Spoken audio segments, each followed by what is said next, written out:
Hey everybody, how are you? Hope you're doing well. Do me a favor before we get started. And if you hit that like button, if you're not a subscriber, and if you do me a favor, hit that subscribe button and notification bell next to it so that you will not miss an episode. So, how is everybody? All right, so today we're going to talk about the 5 assets to buy so that you never have to work again. All right, so we're going to start from the top. So this would be peer-to-peer lending.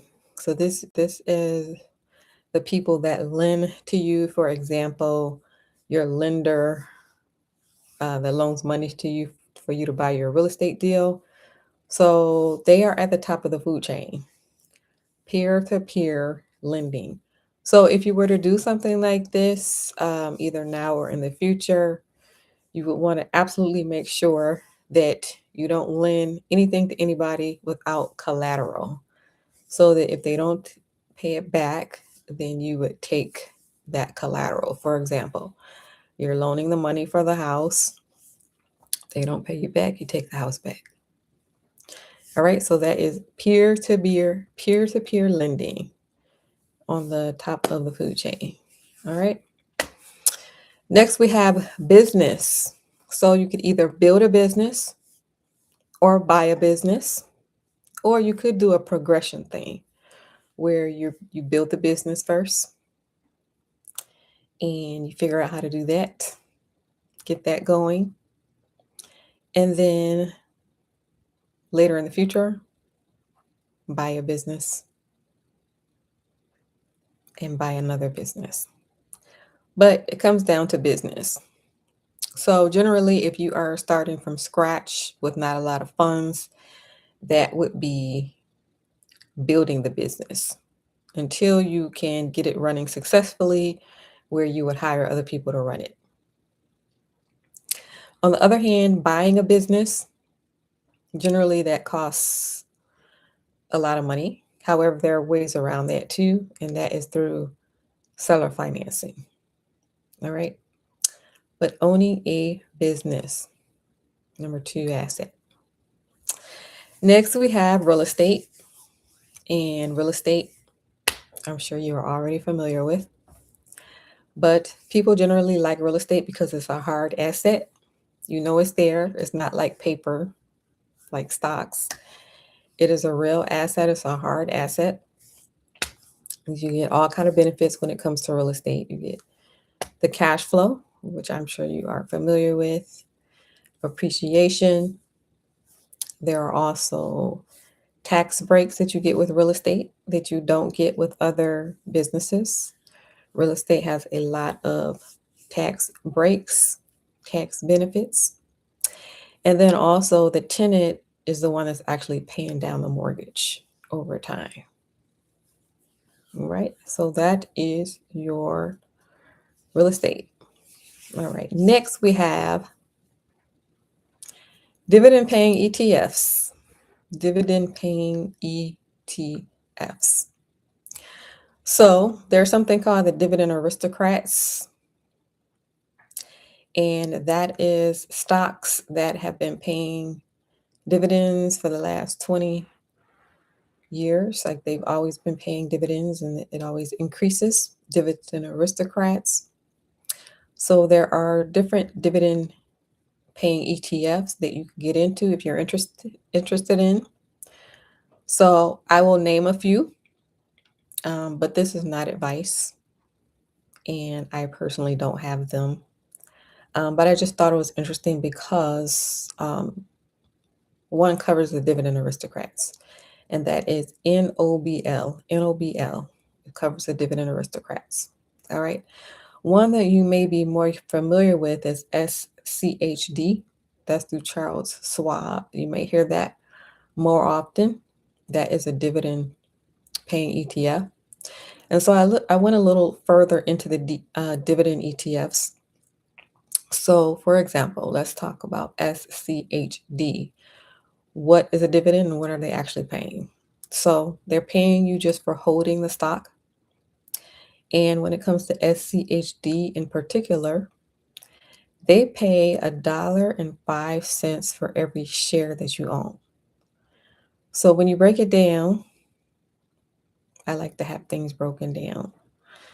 So let's give concrete examples. I like concrete examples. Anybody watching me like concrete examples? All right, so say that you decided to get this SCHD and you decide to put $100 in there for 1 year. So how much money would you have at the end of the year with this $100? All right. So what I found was they pay a 3.9% dividend per year. It's $1.05 per share. So if you put in $100, you will own about 3 shares. Therefore, they would pay you about $3. So that's with the $100 investment. So let's say that you decided to put in 30,000. 30,000. So a 3.9% dividend. They're paying you $1.05 for every share that you own. All right. So when you calculate the $30,000 that you put in and the amount of shares that you were able to buy, it comes to about $1,000 in dividends. All right. So you put 30,000 in and you get about $1,000 for the year. 3.9%. So some people live off of dividends. Have you seen those people on YouTube that live off of dividends? As you can see, I am not one of them. However, if you put enough money in, I can see how it would add up and you could live off of the dividends, but it seems extraordinarily high, like you're putting a whole lot of money in. Whole lot of money in. Right? But there are people that live off of dividends. So NOBL is a dividend aristocrats. Let me give you some other examples of dividend paying ETFs. NOBL, SCHD, which you're probably familiar with. Then if you were to go international, you have VYML and IDV. So those are some examples of dividend paying ETFs. So when it comes to assets, stocks is important. It's important to have stocks. Now, the type of stock that you choose, that is your decision. Whether you want to go with the dividend paying ETFs, whether you want to go with the regular ETFs, whether you want to go with index funds, but it's very important to have stocks. All right. Lastly, we have treasury bonds. And this is another asset class, treasury bonds. So I don't have treasury bonds. Bonds grow very, very slow. They grow like, you ever seen a turtle walking? So that's how bonds grow. So if you want to grow, stocks is what you get, not bonds. However, this is one of the asset classes, treasury bonds. So what are the pros of treasury bonds? Treasury bonds are risk-free, no state tax, and it provides you income. So they are paying you interest on your money. So what are the cons of treasury bonds? No growth, low returns, and not FDIC insured. However, this is one of the asset classes, treasury bonds. So how would you buy treasury bonds? You could either go to the website Treasury Direct, or you could buy ETF. It's called SGOV. SGOV. That is the Treasury Bond ETF. And the annual yield is about 4.69%. All right. So just to recap, 5 asset classes: peer-to-peer lending. Want to make sure that you get collateral, right? Business, You either build the business or buy the business or do a combo.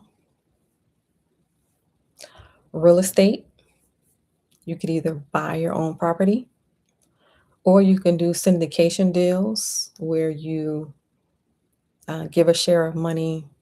For example, some people, they come together and they buy apartment buildings. All right.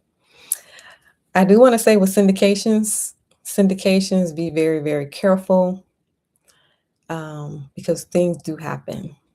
For example, there was a guy who gave $10,000 to a syndication.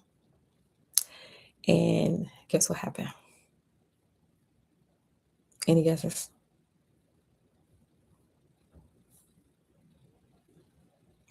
So he never saw that money again. So if you're doing syndications, make sure that you're working with people that you can trust. All right. But that's real estate. Then we have the dividend paying ETFs, stocks, very important. And then lastly, we have the treasury bonds. All right. The 5 assets to replace your paycheck and never work again. Now, I say never work again, but what this does is it allows you to become work optional so that if you choose to work, you're working because you want to work, not because you have to work. So this puts you in a better financial position where you are work optional. Imagine getting up and going to do some work just because you want something to do. Imagine that. All right. Makes you work optional. All right. So that is it. Do me a favor, if you like the channel, I need for you to hit that like button. If you're not a subscriber, I need for you to do me a favor, hit that subscribe button and notification bell next to it so that you will not miss an episode. Also, check out my free newsletter below. If you know anyone else who is interested in improving their finances, let them know about the channel. Thank you for watching, and I will see you next time.